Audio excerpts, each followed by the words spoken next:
ഞാൻ ജമ്മുക്കാന്നാണ് വിളിക്കുന്നത്. രമേഷ് കോട്ടക്കലിനൊക്കെ പത്രത്തിലൊക്കെ പ്രിന്റ് ചെയ്ത് തന്നെയുണ്ടായിരുന്നു.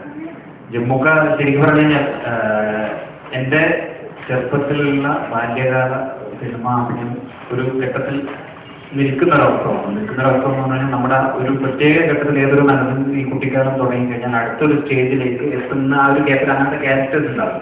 അപ്പോൾ ആ ഒരു ഗ്യാപ്പ് കഴിഞ്ഞിട്ട് അറൗണ്ട് ഒരു 1 year 2 years ആ ഒരു ഗ്യാപ്പ് കഴിഞ്ഞിട്ട് പിന്നെ ഒരു ദിവസം എന്നെ ജമേഷ് കോട്ടക്കൽ എന്ന പേരിൽ ഒരാൾ വിളിക്കുകയാണ്. ഹലോ, ഞാൻ ജമേഷ് കോട്ടക്കൽ. അങ്ങനെ ജമേഷ് അതിന് സംസാരിച്ചില്ല, ഫോണിൽ വെറുതെ വെയിറ്റ് ഇടുന്നതാണ്. ആദ്യത്തെ ഒരു എപ്പോഴും അങ്ങനെ ഒരു ഇംപ്രഷൻ തരാം നിങ്ങളുടെ അടുത്ത് ചിലപ്പോൾ അങ്ങനെ ഫസ്റ്റ് ഡേ ചിലപ്പോൾ തരും. അപ്പോൾ എൻ്റെ അടുത്ത് അതേപോലെ ജമേഷ് കോട്ടക്കൽ, ഞാൻ ചിത്രഭൂമിയുടെ ഫോട്ടോഗ്രാഫറാണ്, നിങ്ങളുടെ ഒരു ഫോട്ടോഷൂട്ട് എനിക്ക് വേണം എന്ന് പറയും. ഞാൻ ആദ്യം ഒന്നും ഞെട്ടി. കാരണം എന്ന് വെച്ച് കഴിഞ്ഞാൽ എൻ്റെ ഇപ്പോൾ ഒരു ഗ്യാപ്പിൽ നിൽക്കുന്ന എൻ്റെ ഫോട്ടോഷൂട്ട് അങ്ങനെ ഒരു ഫോട്ടോഗ്രാഫർ ഇത്രയും പേര് കേട്ടതാണ് ചെയ്യേണ്ട ആവശ്യം. പക്ഷേ ഇത് ആദ്യത്തെ ഒരു കോളല്ല, ഇത് പല കോളുകളായപ്പോൾ എനിക്ക് തന്നെ ഒരു സംശയമായി. ഇത് ഇങ്ങനെ ഞാൻ സംശയിക്കുന്നതിൽ അർത്ഥമില്ല, നിർബന്ധമായിട്ട് ഞാൻ പോകണമെന്ന് തീരുമാനിക്കുക. അങ്ങനെ ജമ്മുക്കയുടെ വീട്ടിലായിരുന്നു. വീട്ടിലെത്തിയപ്പോൾ ശരിക്കും പറഞ്ഞു കഴിഞ്ഞാൽ ഒരു ഫോട്ടോഗ്രാഫർ ഒരു നടൻ എന്നുള്ള ബന്ധത്തിനപ്പുറത്ത് വീട്ടുകാരായിട്ടും ഒക്കെ നല്ലൊരു അടുപ്പവും. ആ ഫോട്ടോഷൂട്ട് യഥാർത്ഥത്തിൽ ഒരു എന്താ പറയുക നിയോഗം പോലെ സംഭവിച്ചൊരു കാര്യം. ഞാൻ കൺമഷി എന്ന് പറയുന്ന എന്നെ നായകനായ ചിത്രം അനൗൺസ് ചെയ്യുന്ന അതേ സമയത്ത് തന്നെയാണ് ഈ ഫോട്ടോ ചിത്രഭൂമിയിൽ പ്രിന്റ് ചെയ്ത് വരുന്നത്.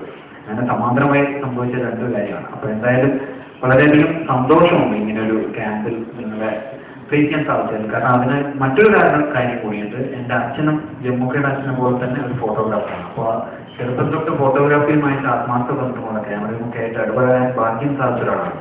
അപ്പോൾ ഇവിടെ ഫോട്ടോഗ്രാഫി താല്പര്യരായ ഒരു കൂട്ടം ആളുകളെ ഫേസ് ചെയ്ത് കുറച്ച് വാക്കുകൾ സംസാരിക്കുക എന്ന് പറയുന്നത് വളരെയധികം സന്തോഷമുള്ള ഒരു കാര്യമാണ്. പിന്നെ എനിക്കുള്ള ചില ഇൻഫർമേഷൻ, ചില കാര്യങ്ങൾ നിങ്ങളുമായിട്ട് ഷെയർ ചെയ്യാൻ കുറച്ച് സമയം ഞാൻ എടുക്കുന്നു മാത്രം. ഇവിടുന്ന് വരുമ്പോൾ ഞാനൊന്നും അല്ലായിരുന്നു, പക്ഷെ ഇവിടുന്ന് ഇറങ്ങിപ്പോകുമ്പോൾ അറ്റ്ലീസ്റ്റ് എനിക്ക് നേരാവേണ്ട ഫോട്ടോ എടുക്കാൻ പറ്റിയെന്നുള്ളത് കാര്യം ഉറപ്പായി. ഞാൻ പറഞ്ഞു, ഞാൻ ബാംഗ്ലൂരിലാണ്. അവിടെ ഒരാഴ്ച മിനിമം 4 വർഷം വേണം. അത് കേട്ടിട്ട് പോലും എന്തെങ്കിലും ആൾ വന്നിട്ട് ഫേസ്ബുക്കിലും ആളുടെ വർക്ക്ഷോപ്പാണ് അങ്ങനെയാണ് ഇങ്ങനെയാണ്. അതിന്റെ ഫീഡ്ബാക്ക് അറിയുമ്പോൾ 30 പേരുണ്ടാവും, 40 പേരുണ്ടാവും.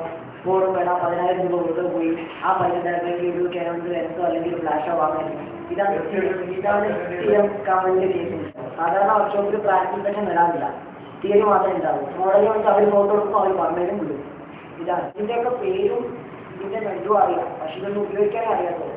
പക്ഷെ രണ്ടാമത്തെ ദിവസം പിന്നെ ഇന്നത്തെ രാവിലത്തെ പിന്നെ തിരിച്ചാണ്. കാരണം ക്യാമറയുടെ ഫിറ്റിങ്ങിൻ്റെ മൊത്തം എക്സ്പ്ലെയിൻ ചെയ്തു അതൊന്നും അറിയില്ലായിരുന്നു. കാരണം ഇത് മൊത്തം ഇന്ന് വായിക്കാനുള്ള ക്ഷമയില്ല. പക്ഷെ രണ്ടാമത്തെ ഇന്നലെ ലൈറ്റ് ശരിക്കും പ്രയോജനപ്പെട്ടു.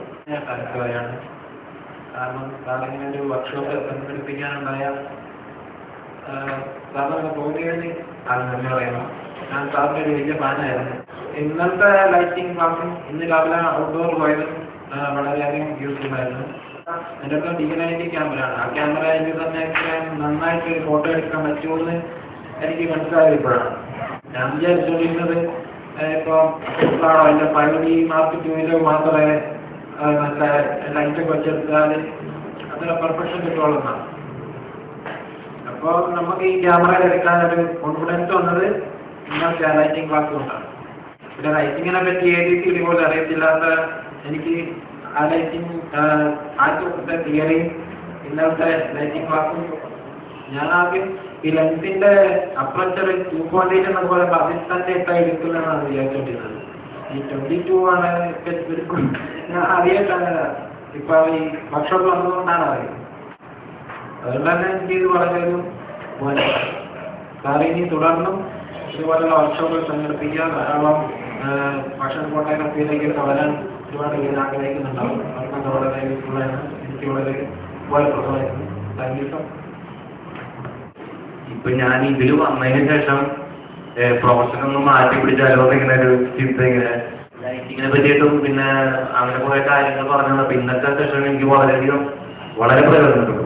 ഉള്ള ആ ഒരു സമയങ്ങൾ കുറച്ച് സീരിയസ് ആയിട്ട് ഫോട്ടോഗ്രാഫിയിൽ നിൽക്കാൻ പറ്റുന്നുള്ളൊരു ബോധ്യം ഉണ്ടായിട്ടുണ്ട്. അപ്പോൾ രമേഷിനോടും എല്ലാവരോടും, പിന്നെ പ്രത്യേകിച്ച് രമേഷിന് ഒരു പുലിയാണെന്ന് അറിയാം. പക്ഷെ എന്നാൽ ഇന്നലെ വേറെ ഒരു പുലിനെ കണ്ടു, നമ്മുടെ ജയേഷ് ഗുപ്ത. അപ്പോൾ പുള്ളിക്കും പ്രത്യേക നന്ദി പറയാം. ആദ്യമായിട്ടാണ് ഞാൻ ഇങ്ങനത്തെ ഒരു എക്സ്പീരിയൻസ്. അപ്പോൾ ആൾക്കും നന്ദി പറയുന്നു. പിന്നെ നമ്മുടെ അനൂപ് സാറിനും പ്രത്യേകം നന്ദി പറയുന്നു. Thank you. മലപ്പുറം ഭാഷയാവും അതുകൊണ്ട് മാമൂലിയുടെ വാർത്ത ഒരുപാട് തിരിക്കരുത്. കാരണം നമുക്ക് ശീലമുള്ള വാർത്തയാണ്. ഞങ്ങൾ ഒരു തവണ ബാംഗ്ലൂർ പോയി. അപ്പൊ ഇത് പറയുമ്പോ ഇതിന്റെ ഈ ഒരു വർക്കുന്ന രീതി വന്നതോടുള്ളൊരു എന്തൊരു ബന്ധം കൊണ്ട് പറഞ്ഞു പോകണം. ഞങ്ങൾക്ക് ഇതുപോലെ ബാംഗ്ലൂർ പോയ സമയത്ത് ബാംഗ്ലൂരിൽ ബജീഷിന്റെ കൂടെ കൊണ്ടുവന്ന ബജീഷിന്റെ കൂടെ വർക്കിന് വേണ്ടി പറഞ്ഞു. ബാംഗ്ലൂർ പോയിട്ട് ബാംഗ്ലൂർ റൂമിൽ നിൽക്കുക.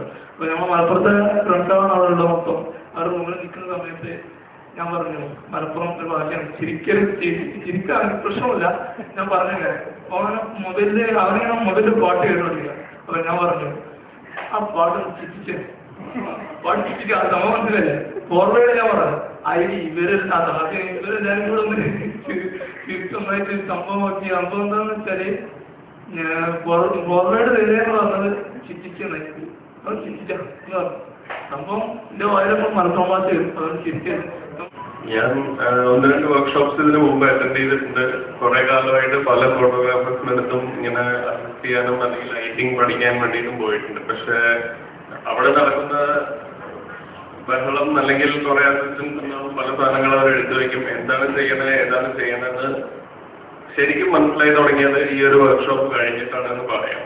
ഇപ്പൊ ഫോട്ടോഗ്രാഫി പുതിയതായിട്ട് ചെയ്തു തുടങ്ങുമ്പോൾ മിക്ക ആൾക്കാർക്കും ലൈറ്റിംഗ് എന്നുള്ളത് ഇത് എവിടുന്ന് തുടങ്ങണം എന്നുള്ളത് പല ആൾക്കാർക്കും ഒരു മേജർ കൺഫ്യൂഷൻ ആയിരിക്കും. അതിനുള്ളൊരു വലിയൊരു ഹെൽപ്പായിരുന്നു സാറിന്റെ ഈ വർക്ക്ഷോപ്പ്.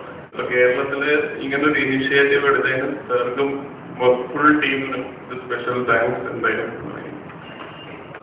പറയാൻ വാക്കുകളില്ല.